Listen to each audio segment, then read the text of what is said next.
Nervous? Don't be nervous. Y'all nervous? I No. think I'm gonna do to you. I'm a gentle soul, not gonna hurt you. So, Please. no, I want everybody firstly introduce yourself. We can go start on the left, my left. Okay, my name is Timothy Woodard. I am Hey, a hey, hey. No governments. No governments, Tim. all right. And that's it. That's all I need to know. That's all they need to know. If anybody see this, no governments. Okay. Tim, I'm a Leo. I like long walks in the mall. You know what I'm I forgot saying? my black dad hat. Right. Okay. Only one with no hat on right now, so I'm feeling kind of out, but it's all Don't good. feel out. They got one in the car. Okay. Next, sir. My name is Chris. I mean, you ain't got to give your social security number, but you Okay. can give me a little corner, a little something else, just a little corner. My name is Chris Joseph. I, by profession, I'm a loan officer. hmm Outside of that, primarily I'm a cyclist. hmm Appreciate you. Thanks for being here. Thank Hi, What's going on? I'm Darnell. Why I feel like he about to be like, float on. I'm Darnell, and if you feel this description is you, that's what I Right. feel like it's going. So Thank go you. ahead. Woosah. So, I wear many hats. I am a trumpet player, musician, vocalist. Love the blues. I work in corporate, audio, video, lighting. We might be able to Yeah, work on some stuff together. work on some stuff. Nice little setup, my brother. What's his name? Mhm. Fernando. My name is Fernando. Fernando. Yeah, I yeah. appreciate Great that. job. Yeah, that's great. Yeah. Thank you.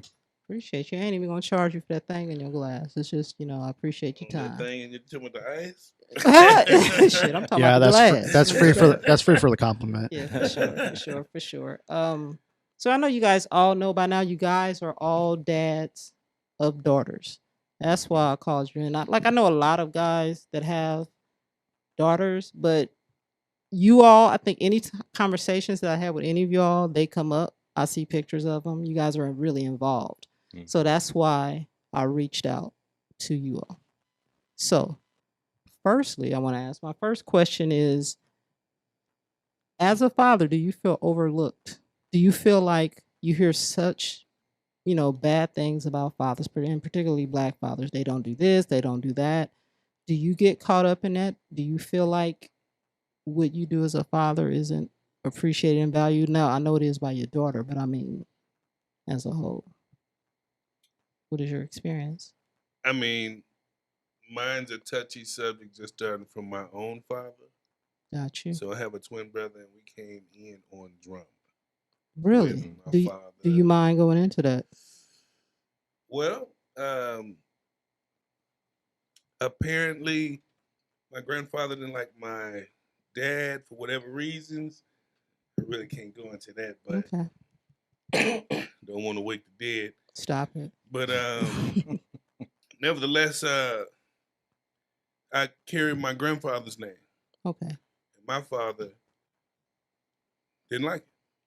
Mm. But I mean, it was almost like, Your maternal grandfather. yeah. Okay. So as far as he was concerned, y'all my boys.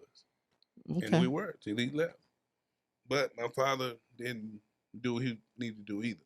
Okay. So the overlookedness was already there. So here it Okay. is. I'm a father. And I went through some of the same ropes, routines that he did. Like, Just stuff that's on the Egyptian walls and the pyramids. It ain't just started today between, man and woman. There's always drama or not. Some people get along well. Some people know how to co-parent. Where in my situation, it was all uphill for me. okay. So here I am, here today, overlooked, not as much today as maybe 10 years ago. So, in speaking of your child's mother, I don't know, ex-wife or just child's mother, we keep it like that. Child's mother. It's grown. It's evolved from where it started. I think, one, I know I'm not the same person I was 10 years ago. My I daughter's hope not. 13. All right. She's not either. Okay. I've seen her growth, and I know she's seen mine. So we at a point now to plus, when kids get old enough, they see everything. So you ain't gonna be able to For pull the sure. games that you did when they was little. All right. So we at that stage, and everybody get along fine. That's good. You know, and as an ex-wife and co-parenting and all that, I appreciate that you said I've grown and she has too, Mhm. as opposed to, you know, because we can bash each other. Yeah. You've heard it. I don't know if you guys do it, but you've heard folk talking about a person that they brought a child to, I coulda went in there. this world and going away. And I mean, I can appreciate that too. Like you said, you could have went there. It's always an option to kind of go there. I'll say this. In my experience, when it all hit the fan, Mm-hmm. I told myself, and I told her this recently, nothing that we had ever been through would have made me hate you. Mm. And she was trying to make me hate her. You think so? I know so. Why do you say that? Hey, proof's in the pudding. The way people treat you. Yeah. I mean, if you're going to dog somebody out, man, at least have a little grace with it. You don't have to be Tasmanian devil Pat with me on it. the head. Let me know what's let coming. me know what's coming up for the alley. I got you. But I will say that experience taught me for future experiences Right. and how to deal with it and how not to deal with Okay. it. So, yeah. I got you. It's an honest answer. To piggyback off of you, I got to be completely honest. I feel the same way. I think you can have a decent or a good relationship with somebody, and then when you have a baby or you have a specific thing that happens in both of y'all's life, you're liable to change. I mean, we're For sure. changing every day, but a Give me an bad or example of that. a baby, period. So like for example, you said you guys had a good relationship and then you had a child together. How did the relationship change when the child came? In one way, she became very possessive over the child, Okay. and that is kind of like, minimalizing my role as a father as just a sperm donor. I'd say.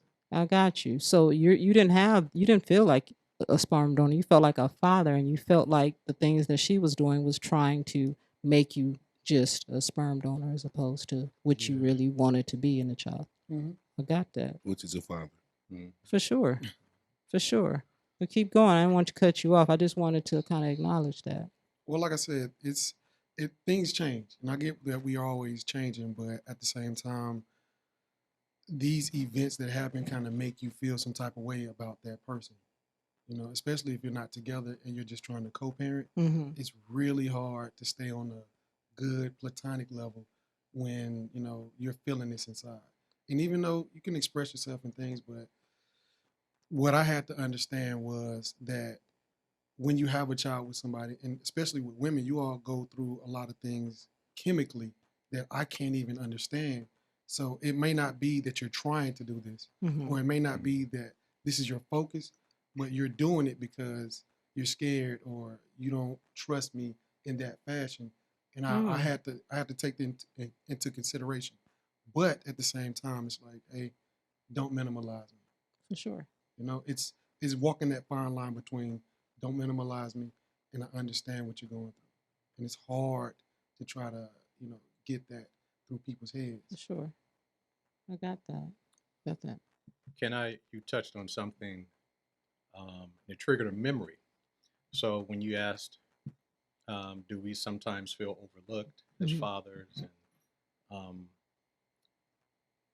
I remember early on as a father, my daughter, she's in school, and you have, back to school night. Mm-hmm. You meet the parents, and all the parents are there, and you meet the teacher. Right.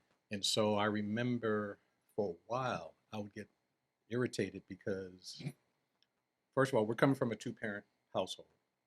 And my ex-wife would always introduce herself, and I'm kind of like standing there. Oh, wow. You know, Okay. and the teacher's looking at me, like looking at her, looking at me, looking like, who's this? Oh, yeah, my name is Chris. I'm So a not even father. kind of acknowledge that you were Yeah. okay. Wow. And so I would get irritated with that. So I had to kind of change my thinking. I said, I'm going to do what I have to do what's right. Okay. And that's something that I think we as men, we tend to get bashed and talked about and put down, but just keep doing what's right. Keep leading by example. Mm-hmm. And so when I had the opportunity to get to the teacher first in those instances, I would tell the teacher, I would introduce, hi, my name is Chris. I'm Atia's father, and this is her mother, blah, blah, blah. So Okay. you're kind of teaching her by example. By like how- example. I got you. Yeah. And so I went through stages of that early on where I just felt like we're always just getting beat down, and When it you gets say we, men, we as men. okay. And I had to talk to my father one time, and my father told me, he said, "Son, you know you're a good father, so don't listen to that. So just keep leading by example."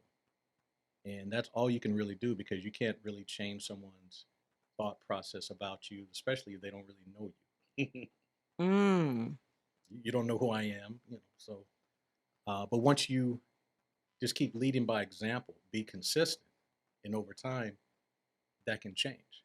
And so early on, my ex-wife and I, we had um, drama, if you will, I got you.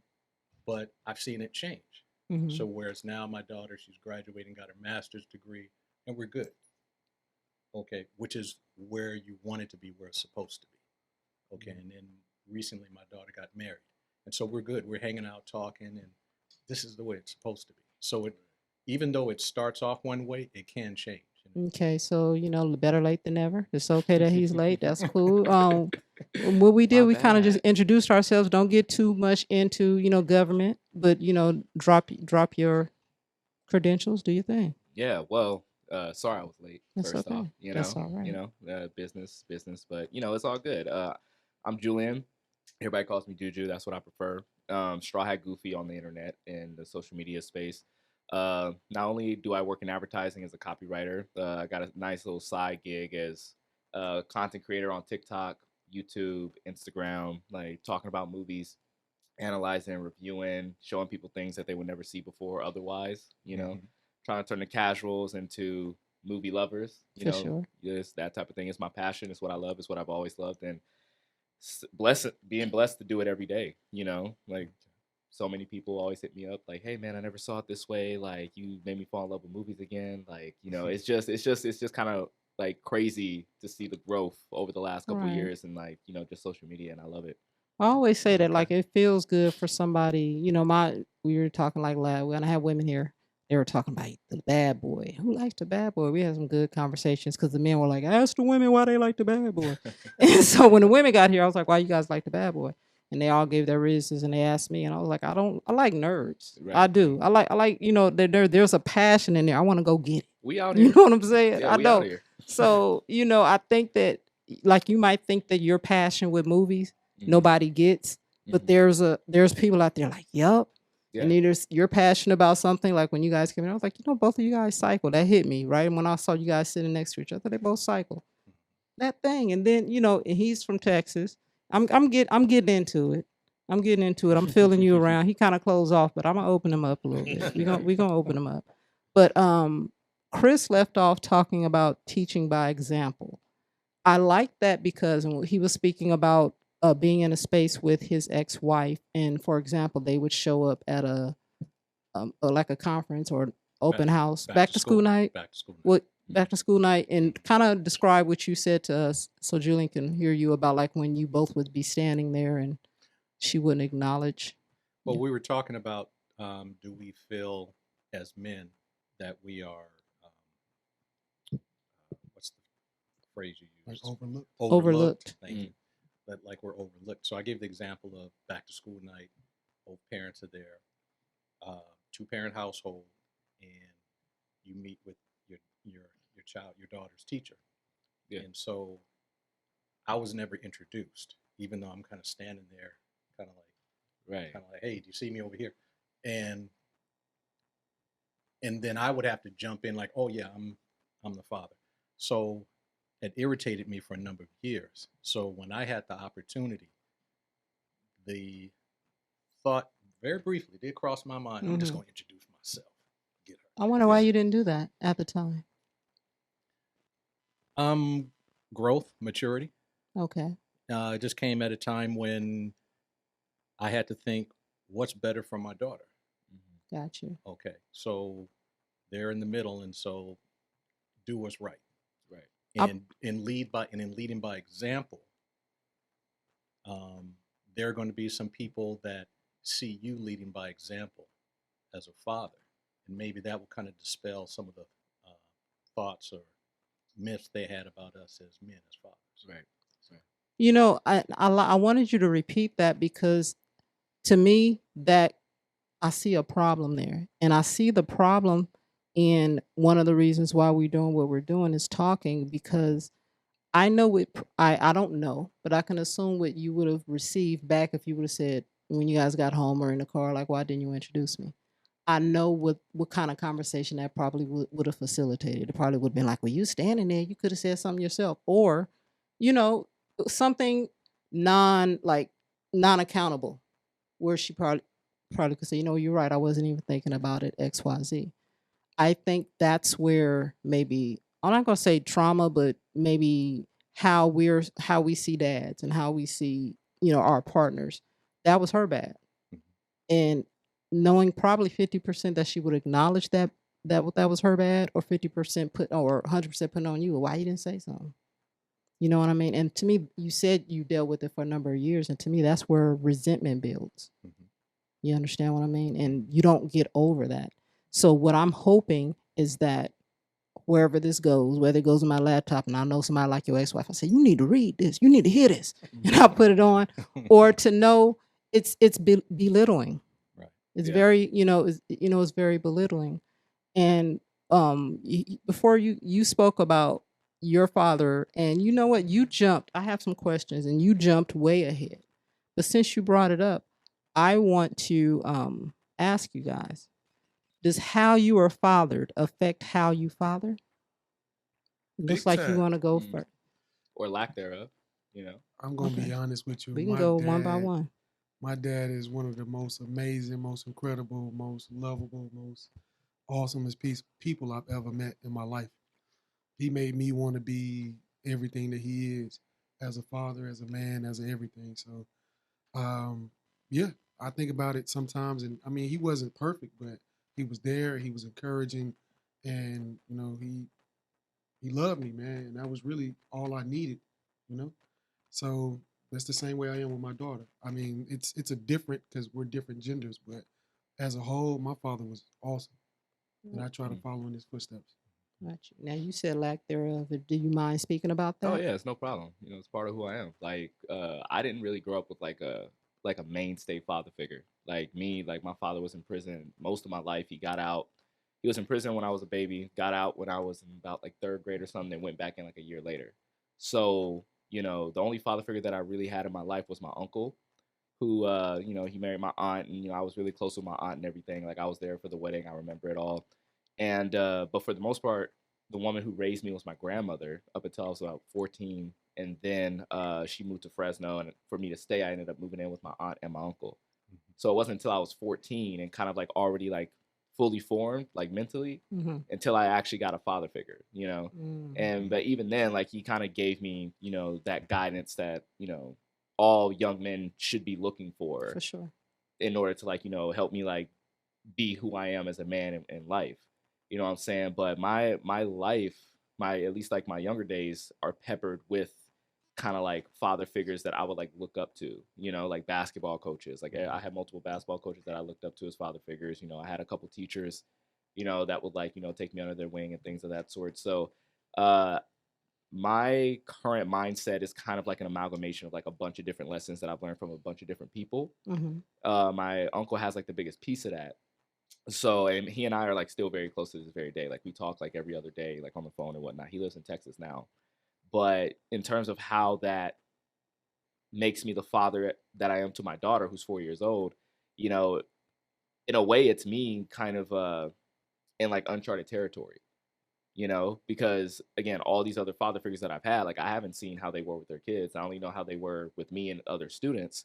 But you know, every other student is like different. Every other player is different. So you don't necessarily get like a set type of father and like this is what you do. Right. So for me, you know, I kind of feel like you know, when it comes to me and my daughter, like I get to make the rules and I get to kind of like chart my own course and how I approach fatherhood to her, you know. Mm-hmm. And on one end, it's terrifying because you know parenthood is terrifying, For sure. you know. For sure. On the other, it's kind of exciting because then it's just kind of like I wonder how she's gonna grow up, and how am I gonna leave my imprint on that, you know? Right. And also being like a young father, I just turned 30 like last month, like a couple weeks ago, actually, not even Don't last be month. rubbing your age I'm in just, my face. like, That's Look here. average. That's average. I'm just saying, like, I watched the clock tick down my 20s. I was literally up at late, like waiting at midnight, going like, "Yep, in about 5 minutes, 20s are gone." Like, you know. Actually, So- you're not a young father.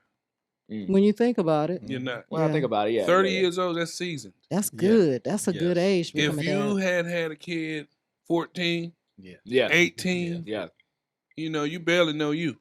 yeah. You know Yeah. what I'm saying? And then you got, you know, at least where I come from in the South, you know, cats, they graduate from high school, women, girls, Mm-hmm. and their mindset is, look, husband, children. Nowadays, children. Yeah, that's facts. Mm. That's facts. So Yeah. without the pops and all that, that's just the culture we live in today. Oh, How do you all feel about that? It is what it is. Everybody is. gets a turn, and it just so happened to be this generation's turn. Just like, you know, 70s babies, you know, we Mhm. was coming off the racial issues of the 60s Right. and welfare coming in after that, Yep. which further Push just, the fathers out. push fathers out and all of that. And man, just to piggyback off of what you were saying, even though my father wasn't present, I mean, he was present, but he wasn't present. I knew I was going to see him about every 3 years. Mm-hmm. Mm. Yeah, literally like clockwork. Yeah. And but I did have men in my life that paved the way. You know, a Jerry Masters out of Jackson, Mississippi, recording engineer, white little Jewish dude. I guess he's Jewish, but nevertheless, a John Abraham, and both of these men are white. Mm-hmm. Mhm. Okay, both of them to this day, very instrumental in my path. Mentors don't have to look like you. You're right. Yeah. However, Mhm. in the South, Right, right, you know what I'm right. saying? Yeah. We're talking about the heart of the belly of the South. But nevertheless, I did have black men that were present. My high school band director, another guy named Eddie Spencer. John and Eddie were of the same tree, ministry, and all of that. But at the same time, Sonny, like, you know, my mom had a boyfriend named Sonny, and he's the reason why I play trumpet. Mm. So he told us, said, hey, you know, these boys right here, they're a little bit musical. You know, put them around some music. Next thing you know, we was in a bugle band. Wow. Mm. And this is before we moved to the South. So we were in Chicago in the projects, moved to the suburbs. We already tore up because of that, Yeah. Right. mentally. Yeah. Right. I done seen more people dead before the age of 10 that Mm. I done seen since. Oh, wow. Literally. Okay, the funerals, that's what it is. People die. I'm just talking about from violence. Right. Right. So here it is. Sonny, instrumental. 19 years old. So I left Chicago when I was 12. 19 years old, 7 years later, I'm going back to Chicago to play with Johnny Taylor. Ooh. So here it is. That guy, Sonny, that man, Sonny. Cheaper to keep her, Yeah. Johnny. Wow. Cheaper to keep her. All right But now. nevertheless, he was there. And I Right. didn't know at the time that he was the reason why I was there on stage with this man. Right. Wow. So you never know where your little blessings gonna come from, even though, you know, your core might not be there along the way, you know. Sometimes, you know, as boys without fathers or even girls without fathers, you gotta make choices for yourself. Yeah. Mm. You know, it's not literally up to mommy. Mhm. Right. You gotta, at least when I turned 18, I said, look, my mother can't tell me nothing else. She's taking me as far as she can go. And she was raised without her mother. She got with her father at 13. Mhm. Mm. So, you know, she had her own issues. Right. And then next you know, you look over here at Knucklehead, you know, it take two to tango, so they could have been both two knuckleheads. Right. But at the same time, because people don't talk about that as far as women are concerned.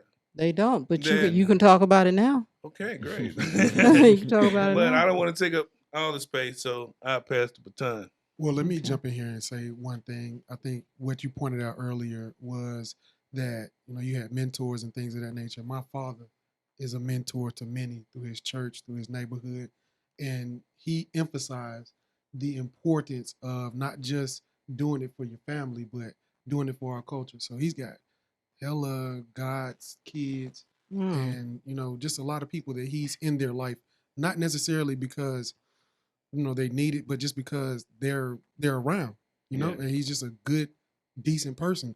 And it made me think about, you know, giving back. So I became a big brother. I've been, a mentor in a lot of different areas. It's important that we, as Black men, even though we aren't fathers or are fathers, whatever situation we're in, we got to give back because it's a lot of us out there seeking that. And it could be a push in the right direction or the wrong direction that makes such a big emphasis on their life. Yeah. So I'm a big person on giving back. Keep that in mind because I got something up for you. And anybody that's interested, I'm working on something now Okay. that will come full circle. Okay. You know what I mean? And it's not just about anything that this comes from. We have to fix us. I worry about us the more, I see. And, just to say this really quick, I haven't seen any of you all, I see, what I see on social media and when I talk to you all and what I hear about your stories. But I've seen Julian parent. He is an amazing father. He's very attentive. And to say he just kind of gave you the lineage of how he was fathered and how it came up. What I see in him, like his daughter is gonna, she'll be leaps and bounds over things that'll come in her, in her road because of what I see him doing with her. And I'm not just saying that. Formative years matter the most. Absolutely. Yes, absolutely. They Before really that do. frontal lobe closed, formative years. So I Yeah. applaud you on Appreciate the it. formative years. Appreciate it. Yeah. And that you have a mother of your child, I was about to say something else, that allows you to be that. His wife, Yeah. they're very. Oh, y'all married? Yep. Okay, Okay, great. yep, That's good. even better. Yeah. Yeah, your wife. Yeah, sorry. Yeah. But yeah, that's one hell of an ingredient. Yeah. Ingredient. None of my brothers have that, Yeah. Mhm. None of my brothers have that. Like I wake up every morning knowing how blessed I am, to have somebody that's been with me this entire time. So you what? know? Your brother's going through the ropes? Every day. Yeah. Every day, man. Like my brother, my twin brother, he was one of the young parents. You know what I'm Okay. saying? He had his first baby at 17. Like his daughter just turned 10, his son about to turn 9. Mm-hmm. You know what I'm saying? Him and his mother of his children not really on that good of terms. Like it's Right. very, they try to be cordial, things of that sort. My little brother, like he's 3 years younger than me, he had his first child around, I want to say like 18, 20. Mhm. You know what I'm saying? So So you the vet. Yeah. You the one that waited. Coach. Essentially. I mean, I had examples. I was like, I don't want to do that. You know what I'm saying? Like, Right. and it's, Yeah. again, lead by example. But You know what I'm and saying? here's the thing with that too. What you were able to bring to fatherhood was different from them. Mhm. You had maybe 10, 12 years of life experience as I'm not going to say 10 years because error is 4. So you had 8 years of experience as a man before you became a father, and that's important too. And I'm not putting Yeah. young fathers down at all, but on to piggyback what Tim was talking about, assistance is needed. I know 40-year-old fathers that can benefit from a conversation with you guys. Mhm. And we have to again lean on each other. Or you might meet my dad and he'd be like, hey, when I had the girls and this happened, and I'm gonna try that. You know what I mean? I know it can get hard with the mom, but Right. try and do this type of thing. And we don't do that as we should. We do it, but I wish we could do it on a more, I'm not going to say obligated, but I will say obligated. We used to have an obligation to each other as a culture, and it doesn't seem like we have that as much now. Yeah. And I would like on some level to get back to that. Go ahead, Chris, what you want to say? Just in listening to you gentlemen, I think it's important, and you touched on it too, Angela, that we encourage one another as fathers. Yeah. Okay. So one of my best friends, his son is probably about your age. He has a little baby girl. Mhm. And every time I see him, I pull him aside and I say, man, you're doing a good job. Keep doing what you're doing. Okay. Because I know he needs to hear that. Because sometimes I could see the sheer exhaustion in his face. Yeah. But it doesn't matter how tired he is. It's not going to stop him. Mhm. He's going to keep going, doing what he's doing, being a father. So I'm just giving him that attaboy saying, man, keep doing what you're doing. You Okay? know- And if you have any questions, Holla at me. Yeah. talk Yeah. Mhm. and share it, and because I used to go to my father. I had a situation with my daughter. She wouldn't sleep at night. She was up all the time. And my father would tell me, well, son, in the little bottle, you got to make the little oatmeal, whatever you put in the bottle, make it kind of thick. And I said, man, it's as thick as a milkshake. I don't know what to do. She's up all night. So, but I had him to go to, and he could give me guidance. You didn't speak about how your father affected your fathering. So while you have the mic, Oh, okay. That was the effect of my father on me and how I raised my daughter was very profound. My father was um, in my life. I'm always there. Mom and dad, they stayed married, and he wasn't just in the house. He spent time with me. So as a little boy, I knew we were going to see the Rams, a preseason game. Mhm. So that was like okay. Um, got me into martial arts. Took and showed me everything. So by the time I was in third grade, I knew how to polish shoes, Mm. iron my shirt to get ready on Sunday morning, and tie a necktie. Okay, and I was like, well, man, why am I doing this? I'm perfectly happy with the clip on. No, we're gonna learn. Right. And he made me practice on the doorknob to my room. So while you're sitting there, practice. Right. Okay. And so that gave me kind of the blueprint, if you will, how I wanted to be as a father to my daughter. Okay. So um, to me, he was, when my father passed, I didn't kind of know who to talk with as a man. I kind of missed Mm. that because my father, we could talk about everything about style. Okay, from the time, there's never been a suit that I bought as an adult that I didn't call my dad first. Hey, man, before I ring this up, I got to call Pop. Okay, what you got? Okay, I got this. He said, okay, you got your French cuffs? What about your pocket squares? So you go down the whole laundry list. But that's what I remember. And so being that involved and that detailed, I did the same thing with my daughter. So that was a huge, profound impact on um, how I was my daughter and still am today. Awesome. Mm. Awesome. So I have another question, but I want to give you guys a kind of antidote, something that's in my experience, and I'll ask the question, and then I'll kind of give my little story. So my question is, what importance do you think it is being a father to a daughter? How do you feel like that's going to shape her? I want you to think about that question. If it's not very clear, ask me, to rephrase, and I absolutely can. But your impact on your daughter's life specifically.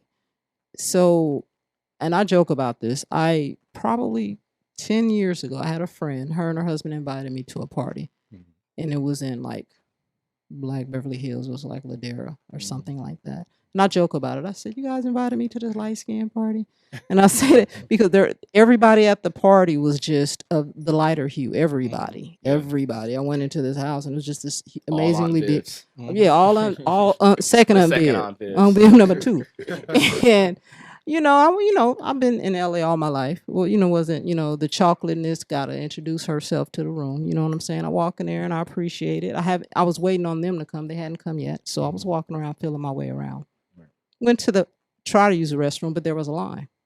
So somebody said, "Oh, go ahead." I was getting cuts. I was like the unicorn. They were like, "Get you some." I was like, "Oh," I was feeling good. But I was in line, and I was in line behind this guy, and he turned around, and I'm humble in the sense, but he told me, he said, "You're gorgeous." And I said, "No, I'm not." I was going out. He said, "Yeah, you are." He said, "I have 2 daughters that kind of look like you. I wish that they can walk in the room like you walk in the room." I said, "What do you mean?" He said, you have a confidence when you come in. You have a presence." And I said, "I appreciate you saying that, but don't be offended when I say that's your job. It is your job to give her that." You know what I mean? I don't think men know. Sometimes I don't think women know how important the presence of a man is in a girl's upbringing. It's extremely important. It's I joke, like when my daughter wanted to learn to drive, and I said to my brother, "So I want you to teach her." He said, "Why you say that?" I said, "Because I'm going to be cautious. I'm going to be stopped." Don't. I said, you're going to give her that courage, push it through, go." And he was like, "You can do that too." I said, "No, because I'm going to have trepidation, and I'm going to, you're going to, balls to the wall. You're going to get her in there, put the foot on the gas. We can worry about, the ramifications later. You're going to give her the courage to get up and do this thing." You know, and that's something that I know, and I joke because my dad has 3 girls and then a boy, and I'm in the middle, and everybody thought I was going to be a boy. So I almost thought, you know, he was like, well, you know, should I have a boy? You the boy now. So, you know, and so he and I had that kind of relationship, you know, and as we got older, I was talking to him a minute ago. I'm like, what's up, young man? He's like, what's up, twin? What's going on? And we kind of had that, you know, we chop it up like that. But I know if I didn't have that, my presence would be different. Oh yeah. You know, you hear women with the daddy issues and things of Yeah. that nature. Mhm. So keeping that in mind, how do you feel like you impact your daughter's presence? Tim is grinning. I feel like he got something to say. My daughter knows I talk to her every day. I wish I could bring her here and just ask her a question and let her show you how impactful my presence is in her life. Maybe we can do that in a minute. We'll Yeah, see. because I just gotta ask her one question and you'll see. Okay. You know, she is very important. She knows how special she is. She understands that her dad's gonna be there, and I am her counterweight. Whatever she needs, whatever she is feeling, whatever she wants to talk about, I'm there. You know, I'm on it. You know, For sure. this is my most important job. I'm an entrepreneur. I'm a maintenance manager. I'm a this. I'm a that. But my most important job is her, For and I sure. take it as such. I like that. Thank you, Yeah. Julian. Nah, it's crazy because, my daughter's 4, so she's still like, it's crazy to see she's in that stage of learning everything. But like she's now also at that age where it's like she kind of gets everything at the same time. So now like you've seen her, like she's gaga over her daddy. Like Oh, she's total like yeah. daddy's girl. No matter what's For going sure. on, she ain't gonna ask mom first. She gonna come to daddy first. Right. And it's gotten to the point now where, I feel like my best trait in myself is just, my confidence and just talking and presenting things, you know what I'm saying? And I'm seeing her pick that up because now, like, usually at first thing I do, I have a rigid schedule. I wake up, get on my phone, I make my content for the day, finish the content, go to work, talk on the phone all day with all my peers and whatnot. She watches that. And now she's at the point where she'll take my phone and then she'll start doing the same thing I'm doing. Oh, wow. She now wants to be like a presenter. She's the one who has like that personality. She's taking on everything that I'm doing. And every time she wants to talk to me about like, oh, daddy, are we making TikToks today? Or, Oh, wow. oh, are we going to talk about Spider-Man today? Like we have such a bond that we're literally like right here. That's nice. Like right here. And I think that's really important because when I see that, I say the confidence you have right now is going to do you wonders and Yes. when you get in life because I'm not the smartest cat. You know what I'm saying? I'm not the most talented cat when it comes to, and when I play, I played basketball for a couple years, like, but I work hard, like I'm rigid in what I do and I love what I do. And I feel like her learning that's going to get her like really, really far. And For the fact sure. that she's kind of like picked up on that, like she'll play with her mom and like, they'll spend their quality time, like, watching TV, they'll do, work on their hair. Like, she's curious about makeup now, which is kind of weird. Wow. Like, she's like, oh yeah, mommy get some makeup. I want makeup. I'm like, okay. Aw. But when it comes to, going throughout life, she knows that, oh, you got to walk into a room and you got to like present yourself in such a way where it's like you want people to like kind of talk to you. You want people to know what you're saying. Right. And now whenever she walks into a room full of kids, she's the most outgoing kid in the room. Wow. She don't care how old the kids are. She don't care if they're babies or whatever. She's just going, hi, I'm Ever. How you doing? You want to go play? Let's go. So I like the fact that, I was able to help create something like that. It's incredible. And like I honestly, I'm just excited to see where she's gonna go like later on. Nice. Chris? I think one of the important pieces in molding my daughter was something you mentioned, the confidence and being fearless. Okay, so I had to take a different approach, even more hands-on when she was younger. Had this fear of going to the dentist, and I was like, look, okay, took her in the bathroom, sat her down, took the end of the toothbrush. I said, here's what they're gonna do. Got a little cup of water, go put my toothbrush all in her mouth, whatever. I'll swallow this, okay, spit it out in the sink. So we went to the dentist. Dentist, gives me the report. Usually kids are crying or whatever. I said, no, I kind of prepped her. But as she got older, I really, um, I wouldn't say pushed her, but just strongly encouraged her to be confident. Okay, so as a result of that, I had this super shy kid that would, I mean, we would go out to eat at restaurants, and she's bringing a book, and I'm like, okay, let me see that. Okay, we're gonna put the book down. Okay, so we're gonna talk. Okay, so I don't want you doing this the whole time. I said, and I explained to her why, and so that gravitated to her jumping into um, choir at school, the whole mass choir, and so it shocked me. Like, oh, okay, yeah, you in choir? Okay, all right, good, good. I'm like, wow, okay, and then from there taking a different language. Everyone took this road, taking Spanish. She said, I want to take Japanese. I said, go for it. Okay. So she took all 4 years of Japanese in high school and in college and, you know, and then even in theater. Again, this is my shy child who got the book everywhere. And she's like, oh, Dad, yeah, I got a role in, we're doing Rent or whatever. And I'm just like super excited. I'm like, whoa, okay, all right, all right. And so to where she's just, she didn't have a lot of hangups. She was open to trying new things. Do you see evidence of that in her now as a woman? Absolutely. How? Absolutely. She'll normally I hear about it on the back end. So I saw my daughter one time drive. Um, she went to live back east, and then she had to come back west. You know, kind of abruptly, and she drove from South Carolina to L.A. And I'm thinking, I said, okay, I don't know if I'd Your want to little do girl, that. right. Yeah, I'm like, Yeah. I said, girl, you are your grandmother's child for real. So, but I didn't push fear into her. I pushed confidence into her. Right. And so I saw her do things that even kind of surprised me. And I would tell her all the time, I said, you amaze me. And I'm telling her this as a grown woman. You amaze me. And I still tell her, I'm so proud of you. Okay. That's it. So I didn't want her to have that fear because, you know, I know, especially young girls, what they, you know, kind of go through some things, For especially sure. in middle school. Middle school was kind of tough, but I really had to be right there with her. Now, I'm glad you brought that up because I know Darnell's daughter. Is her name Indigo? Indigo. I remember that. That's $5 just because I remember that. You know what I'm You saying? take all ones. All ones. Who you used to giving money to? Yeah. But I say that because That's you. another show. I know, right? You spoke about. PV Valley. Don't do it. Don't do it.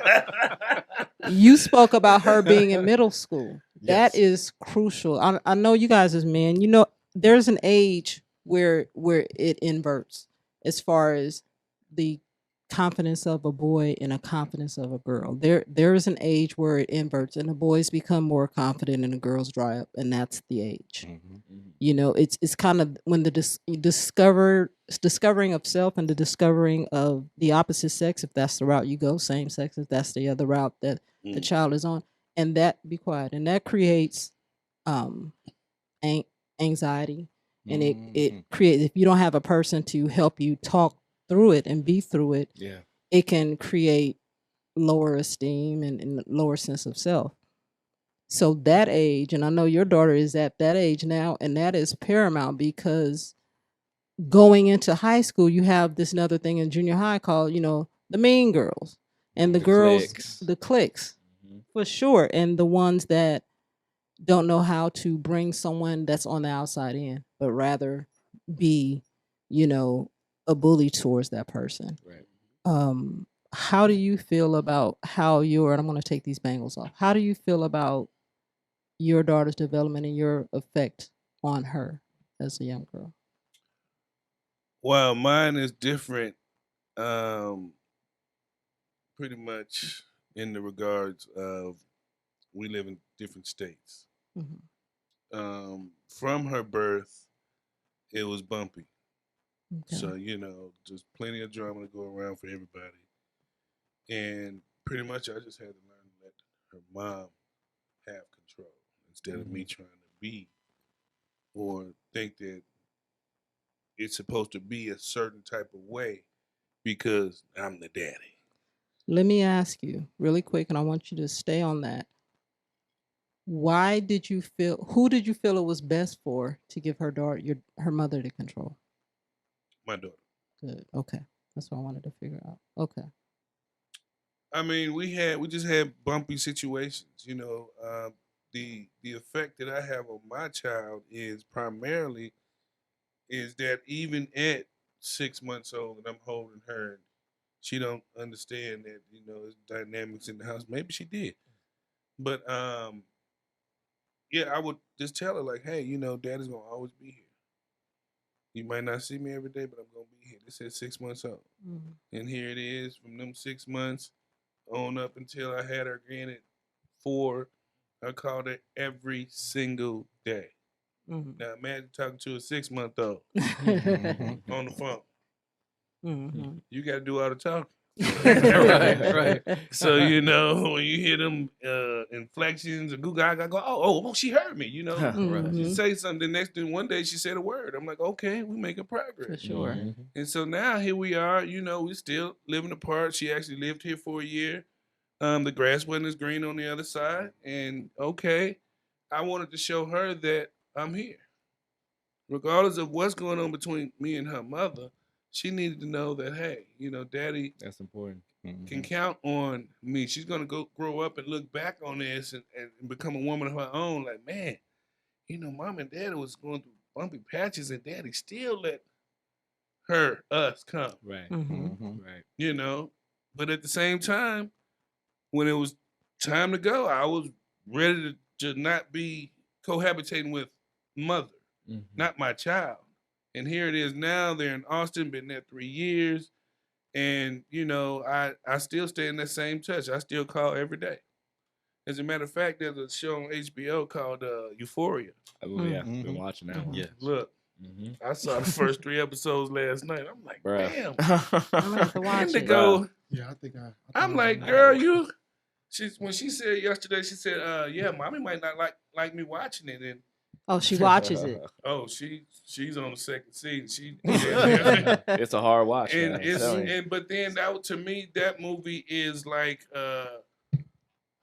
what's a drug movie from the 80s?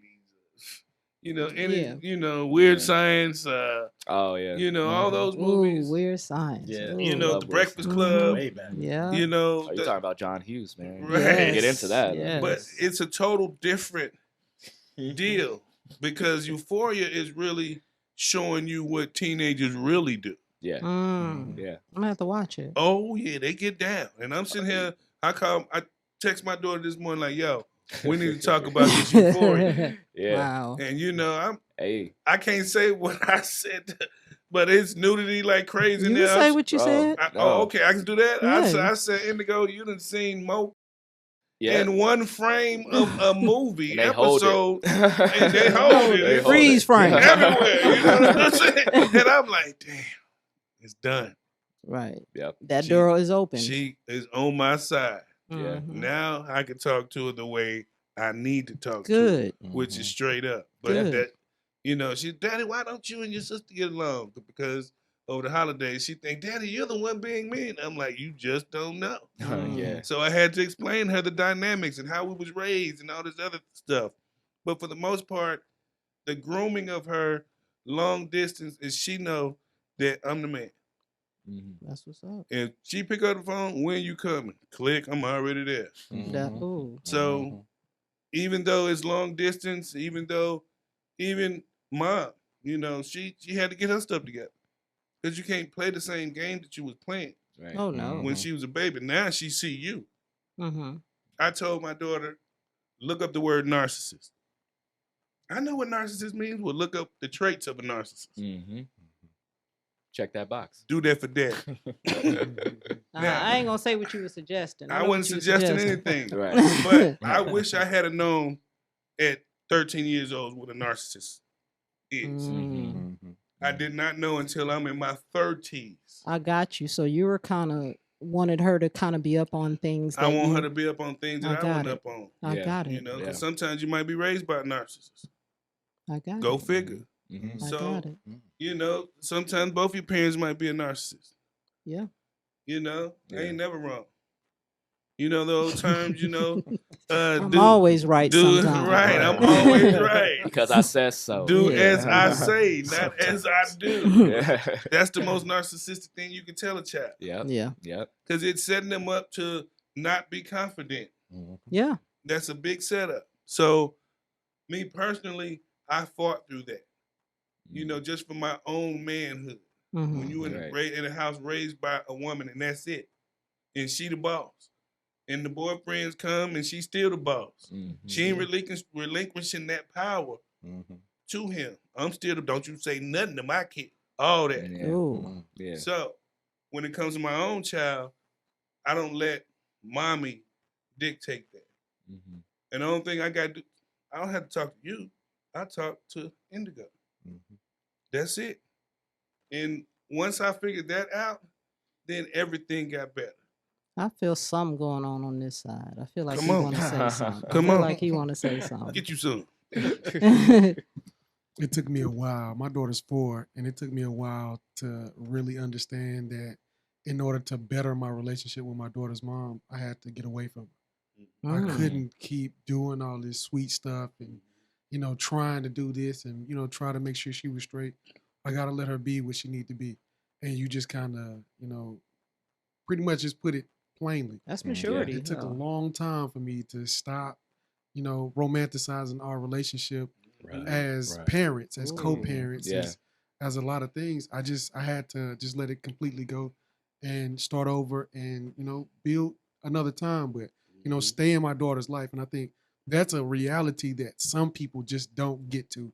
No, They don't understand that, hey, you can separate yourself from the lady, but still be in the child's life. Right. It's either all or none for some people, and it's not how it goes. I had an aunt tell me, actually, it was my dad's sister who I met for the first time at this time over the phone. And she said, look, just because you had a baby with her, don't mean that you got to be with her. Mhm. Period. Then from a man's perspective, I also was told, even though y'all not together, when your daughter becomes an adult, you got to answer for that. So if you ain't putting in the work now, regardless, you know, oh, I ain't gonna talk to her mama no more, so I ain't talking to the kid no more. You done already lost. For sure. So hats off to you, bro. Absolutely. That was a very mature Yeah. decision. Yeah. It came with some hurt, some pain, some hardships, but All growth does though. exactly. But it hardened that heart, didn't it? It did. And It it got did. you ready for the next. It made me a better person. I think that realization kind of made me a better person. You know, hey, it's her birthday. You know, she's single though. You know, she's doing her thing. You know, it is what it is. Right. You know, I'm coming to get the baby, boy. You going out for the night, for the weekend, for the week? Okay, I got this. I'm a team player. I'm on your side. Right. Y'all better fellowship in here. That's what I'm talking about. Y'all need that. Yeah, for sure. That's what it is. Because nobody knows that but you all. I can talk to you guys. You can guys can kind of give me your experiences. But he know like you know. Yes. That's what I'm talking about. And sometimes the ego is the biggest problem. And sometimes it be on both sides. The man and the woman. The kid just stuck in the middle. Right. The kid is truly the pawn. You know, but sometimes you gotta let go. If you don't let go of the drama, it's gonna forever hold you down.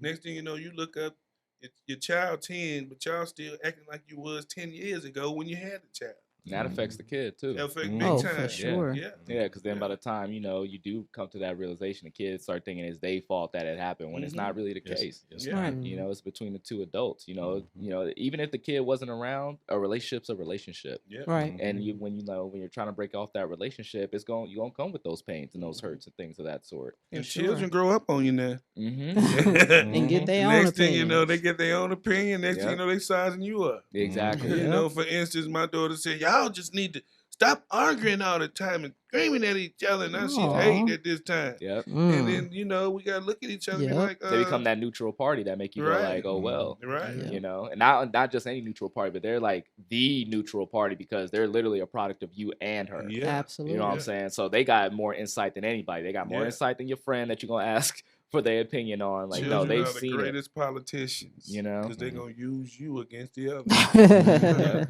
You Yep. know? But daddy And they said do I it can- regardless if you are together as a unit or not. Mm-hmm. Yeah. And when they grow up, to finally realize, wait a minute, I can go over here and get this, but I can go over to daddy's and get even more. They do it all the time. Yeah. All the She do it time, all you the know. time, Sometimes we are suckers, but at the same time, you know, it's all for the benefit of the little one. The baby. Yeah. You know, I think something I had to learn, general to me, as any type of relationship, ego has to die. If you want a successful relationship with another person, Wholesome. wholesome, what's wholesome? Tell me. Wholesome. A wholesome relationship? Yes. Oh, you're not talking about a P Valley relationship. You're No, talking about no. wholesome.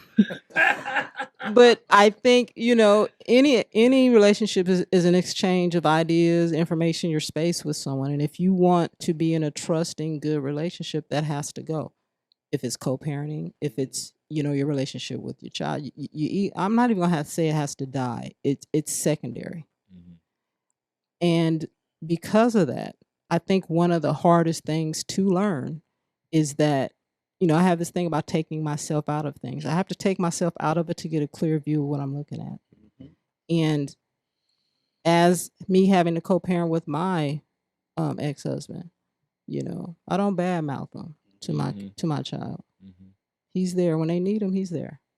He can reach out to them anytime he needs to. You know, I asked them. I have both. I have a daughter and a son.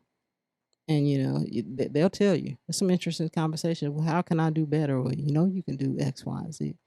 And because my son just recently turned 17, you know, I say, as mom, you know, did I facilitate, you know, what you needed from your dad? And he was like, you know, absolutely. He said, one thing, I don't ever hear you say anything bad about dad. Mhm. Said, I won't. And one of the things is being able to to segment those relationships. That was my partner. We had a relationship, we had a marriage.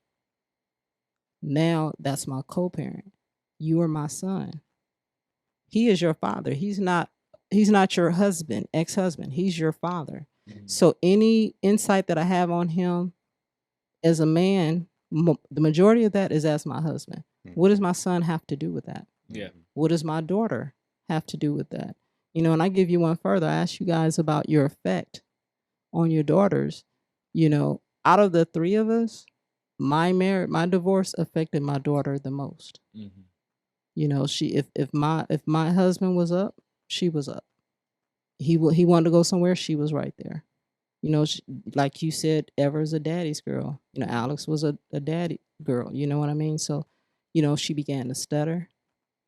You know, she wasn't as confident. I began to see anxieties in her Mhm. that I still see, you know, to this day, because she was used to daddy being there every single day. You know, and all of a sudden, because he and I had this breach, she took the longest to get, you know, acclimated to this new family, to this new normal. Mhm. You know, and we're just still building on those. So this is fact finding even for me when I'm talking to you guys. You know, that courage that you give your daughters is where their confidence comes from. Another thing I want to talk about, I don't know if you guys want to talk about this, is when it comes up, and you two have a while, but when it comes up to love.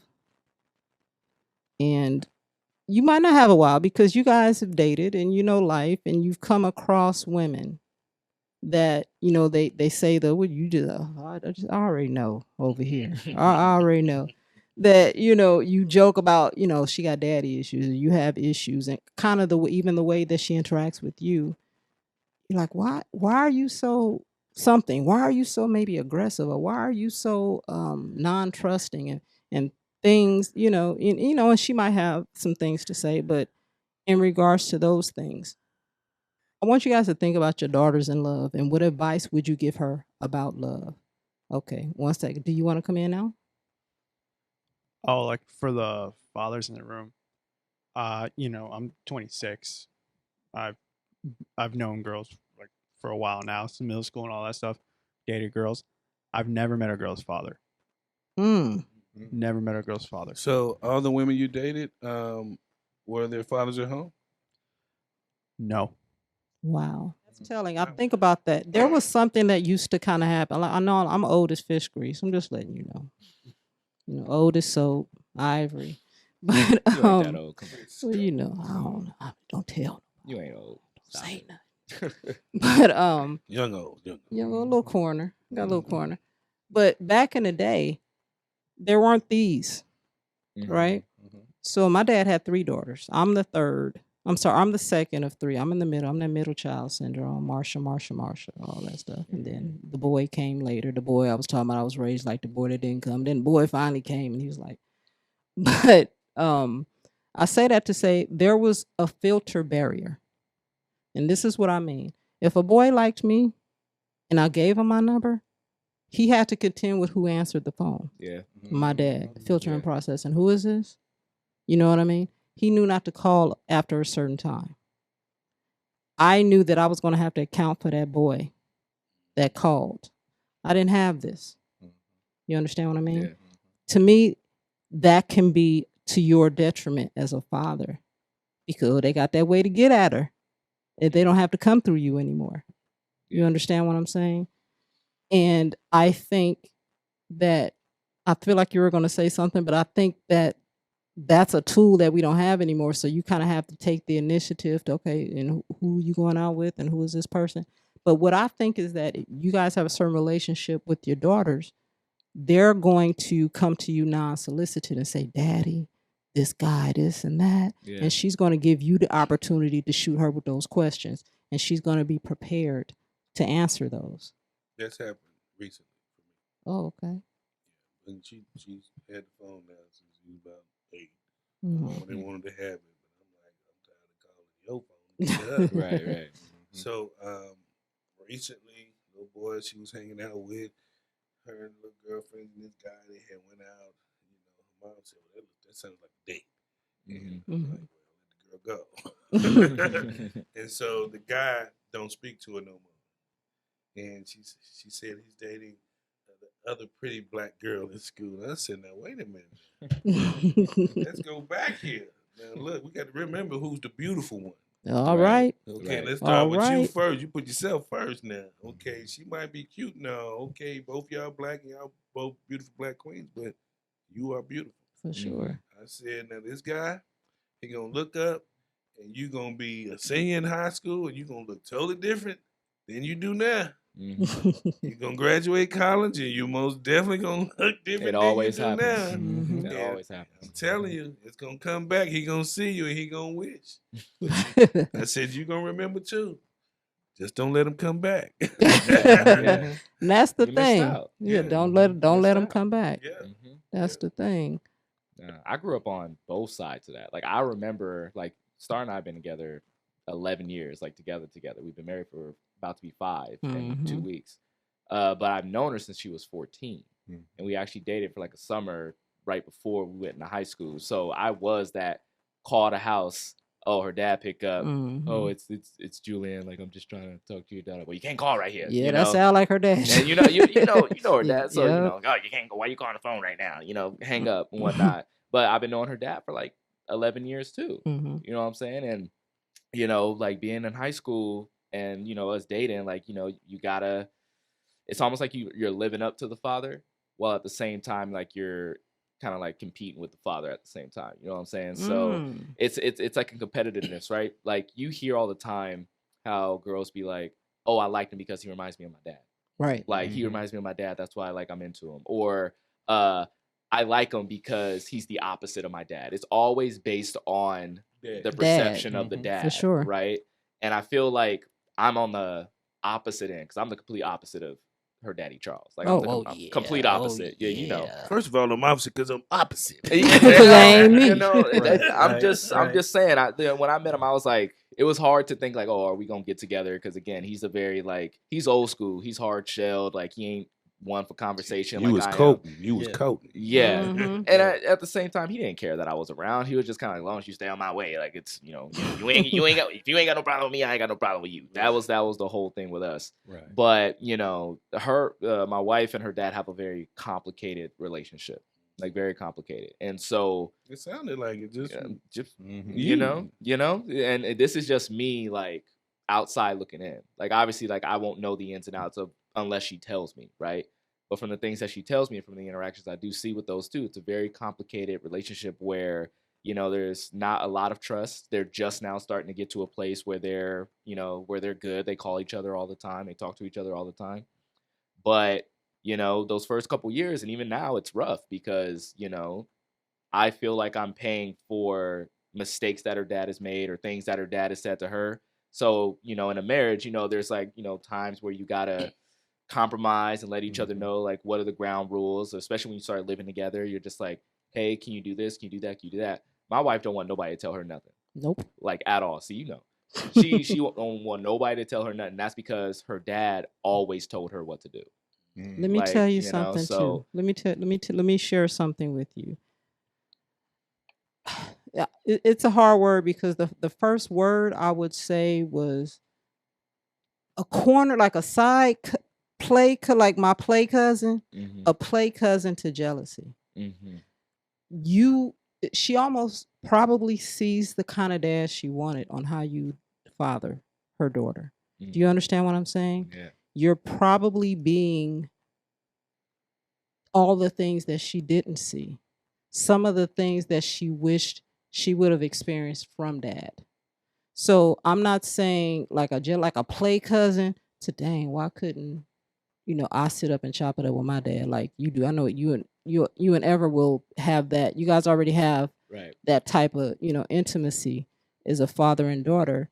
But sometimes it's like, dang. And then you look at, but on the other side of that, I love him more for being giving her what I didn't have. Mhm. You know what I'm saying? So it's, you know, it's how you look at Double-edged things. sword. Yeah. Double-edged sword, and like I said, how you look at things. Like for example, I don't know if you guys know, but I have a leadership series that I teach over at Cerritos College, and one of my classes is called How to Deal with Difficult People. Right? Y'all, hey, look it up, look it up. Mhm. Yeah, but one of the things that I do when it wasn't COVID and I was doing it virtually. Before I was doing it virtually, I would take anything, a cube, but I had a cube and I had a plant, right? So I said, okay, everybody, take out a piece of paper. I would tell them, I have paper. I want you to have a pencil, and I'll, pass it around, and they'll look at me like, okay, why she got us like an art class? I said, okay, no, I'm gonna sit this here, and I want you to try and draw it. They're like, what? I said, yeah, just draw it here. I don't care, whatever you can put on paper. I know you're not an artist. You put it on paper, and I'll put it there. If I put it like here, and you're sitting here, or you're sitting back there, what's the first thing you're gonna do to try and see it? What's the first thing you're gonna do? Scoot closer. Yeah, move. Might want to sit closer, and that's the majority of them did. I said, nope. I said, stay where you are. Mm. I said, I want you to draw the picture from where you can see it. They were like, no, draw it. I want to see. So, I said, you guys got about 10 minutes. Do what you can. And when they came, we put them all on the table. We did kind of like a gallery walk, and we put them all through the table. And I said, okay, what's the best view? They're like, well, I like this because you can see all sides. Well, I like this and this and this and this. And they asked me, what's the best view to you? I said, they all are. I said, but you got to understand, it's a true vision from everybody sitting here. Mhm. How is his perception wrong? He saw it from where he was sitting. Right. She saw it from where she was sitting. She saw it from where she got that little corner of the leaf because that's all she can see from where she was sitting. Right.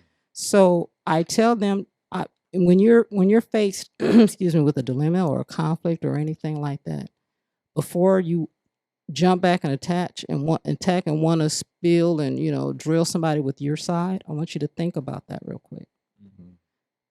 Just give yourself the grace and the patience to listen to their perspective and see where they're coming from. And at the same token, deliver how you're coming from in that same vein. And then try to come up with a solution together. Or maybe that resolved the conflict. Oh, I didn't realize that you only came in during half of. Yeah. Oh, okay. I didn't know. I thought you were here from the beginning. I thought you heard everything I said. Oh, no, I didn't. Mhm. So when I know what you were privy to, I'm going to give you a bit more grace. Oh, well, he didn't understand because he didn't come in during that period. So I say the same thing about where you're coming from. You understand? Because perspective is huge. You know, it can make relationships, it can break relationships, it can get you fired, it can get you, you know what I'm saying? Misunderstanding. Right. Mhm. It can be. But what I would like to do, because I don't like being in this position, everybody sitting here has an empty glass. So let's take about 5 minutes to read.